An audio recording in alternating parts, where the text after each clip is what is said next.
আসসালামু আলাইকুম। প্রকাশ্য গুনাহের চেয়ে গোপনে গুনাহ বেশি ভয়াবহ।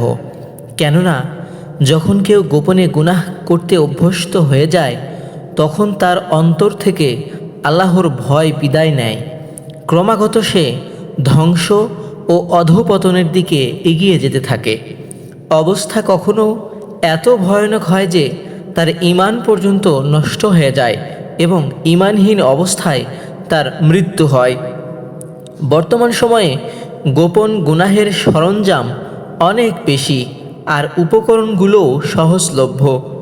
আগেকার দিনে সিনেমা দেখতে অনেক দূর যেতে হতো, অনেক টাকা খরচ হতো, আর এখন মোবাইল ফোনে সেকেন্ডে সেকেন্ডে সিনেমা আপনাকে স্বাগত জানাচ্ছে। ডেটা অন করে মোবাইল খুললেই হাজারো নোটিফিকেশন আর পাপের হাতছানি। তাই সমাজের মানুষ দিন দিন গোপন গুনাহে বেশি জড়িয়ে পড়ছে। সামান্য ব্যতিক্রম ছাড়া দিনদার শ্রেণীর মানুষ থেকে শুরু করে আলেম ওলামাও বাদ পড়ছে না। তারা সবাই এসব গুনাহে জড়িয়ে পড়ছে। তীব্র ইমানি শক্তি ছাড়া এই জাহিলিয়াত থেকে বাঁচা কোনোভাবেই সম্ভব নয়। বর্তমানে গোপন গুনাহের উপকরণগুলো অনেক বেশি ও অত্যন্ত সহজলভ্য। এর ভয়াবহ ফলাফলও আমরা দেখতে পাচ্ছি। প্রচুর মানুষ এখন সংশয়ের রোগে আক্রান্ত হয়ে পড়ছে। দু চারজন এটা নিয়ে চিন্তিত ও চিকিৎসা করার ব্যাপারে উদ্যোগী হলেও অধিকাংশ মানুষ এ ব্যাপারে উদাসীনই থেকে যাচ্ছে। শেষ জামানায় যে মানুষ ব্যাপক হারে ঈমানহারা হতে থাকবে, তার বাস্তবায়ন বোধহয় শুরু হয়ে গেছে। বর্তমান সময়ে কতজন যে আখিরাতে মুক্তি পাবে তা একমাত্র মহান আল্লাহই ভালো জানেন। প্রিয় মুসলিম ভাই বোনেরা, তো চলুন জেনে নেই গোপন পাপ থেকে বাঁচার জন্য আমাদের কি করতে হবে। কিয়ামতের দিন গোপন গুনাহকারীদের আমলসমূহ ধূলিকণার ন্যায় উড়িয়ে দেওয়ার কথা মনে ভাবনায় চিরজাগরুক করে রাখা। রাসূলুল্লাহ সাল্লাল্লাহু আলাইহি ওয়াসাল্লাম বলেছেন, আমি অবশ্যই আমার উম্মতের কিছু মানুষ সম্পর্কে জানি, যারা কিয়ামতের দিন অনেক বড় পর্বতমালা সমতুল্য নেক আমল নিয়ে উপস্থিত হবে, কিন্তু মহামহিম আল্লাহ সেগুলোকে বিক্ষিপ্ত ধূলিকণায় রূপান্তর করবেন। সাওবান রাদিয়াল্লাহু তাআলা আনহু বললেন, হে আল্লাহর রাসূল সাল্লাল্লাহু আলাইহি ওয়াসাল্লাম, তাদের পরিচয় পরিষ্কারভাবে আমাদেরকে বর্ণনা করুন, যাতে অজ্ঞাতসারে আমরা তাদের অন্তর্ভুক্ত না হয়ে যাই। তিনি বললেন, তারা তোমাদেরই ভ্রাতৃগোষ্ঠী এবং তোমাদের সম্প্রদায়ভুক্ত। তারা রাতের বেলায় ইবাদত করবে যেভাবে তোমরা করে থাকো, কিন্তু তারা এমন লোক হবে যে যখন তারা একাকী থাকবে তখন তারা আল্লাহর হারামকৃত কর্মে লিপ্ত হবে। অর্থাৎ আল্লাহ রাসূল সাল্লাল্লাহু আলাইহি ওয়াসাল্লাম এমন লোকের কথা বলেছেন যারা ইবাদত বন্দিগিও করে, আবার একাকী যখন হয় তখন গোপনে পাপ করে। এই পাপ থেকে বাঁচার এক নম্বর আমল হচ্ছে কিয়ামতের দিন আল্লাহ সুবহানাহু ওয়া তাআলা এসব ব্যক্তিদের আমলনামা ধ্বংস করে দিবেন, এটা মনে করা, যাতে করে এই ভয়ে কোনো পাপে আমরা আর না জড়াই। আল্লাহ তাআলার পর্যবেক্ষণের কথা চিন্তা করা ও মনে করা যে তিনি আমাকে সর্বদাই দেখছেন এবং এ ব্যাপারে তাকে ভয় করা। এছাড়া পাপ, অন্যায় বা গুনাহ করার সময় এই চিন্তা করা যে আমার শ্রদ্ধেয় বড় কেউ দেখলে কি আমি এমন গুনাহ করতে পারতাম। এভাবে নিজের লজ্জাবোধ জাগ্রত করতে হবে। রাসূলুল্লাহ সাল্লাল্লাহু আলাইহি ওয়াসাল্লাম বলেছেন, তুমি আল্লাহকে লজ্জা করো যেভাবে তুমি তোমার পরিবারের কোনো শ্রদ্ধেয় ব্যক্তিকে লজ্জা পাও। তারপরে রয়েছে নিজে মনে মনে এই চিন্তা করা যে গুনাহরত অবস্থায় যদি আমার মৃত্যু এসে যায় তাহলে কিভাবে আমি আল্লাহর সঙ্গে সাক্ষাৎ করব। রাসূলুল্লাহ সাল্লাল্লাহু আলাইহি ওয়াসাল্লাম বলেন, প্রত্যেক ব্যক্তিকে কিয়ামতের দিন ওই অবস্থায় উঠানো হবে যে সে যে অবস্থায় মৃত্যুবরণ করেছে। অর্থাৎ কোনো ব্যক্তি যদি গোপন পাপ করতে করতে বা গোপন পাপ করা অবস্থায় মৃত্যুবরণ করে, আল্লাহ সুবহানাহু ওয়া তাআলা কিয়ামতের দিন ওই অবস্থায় তাকে সবার সামনে হাজির করবেন।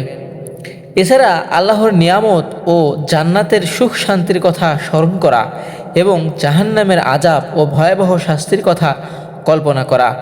আল্লাহ তাআলা বলেন, নিশ্চয় যারা আমার আয়াতসমূহের ব্যাপারে বক্রপথ অবলম্বন করে তারা আমার অগোচরে নয়।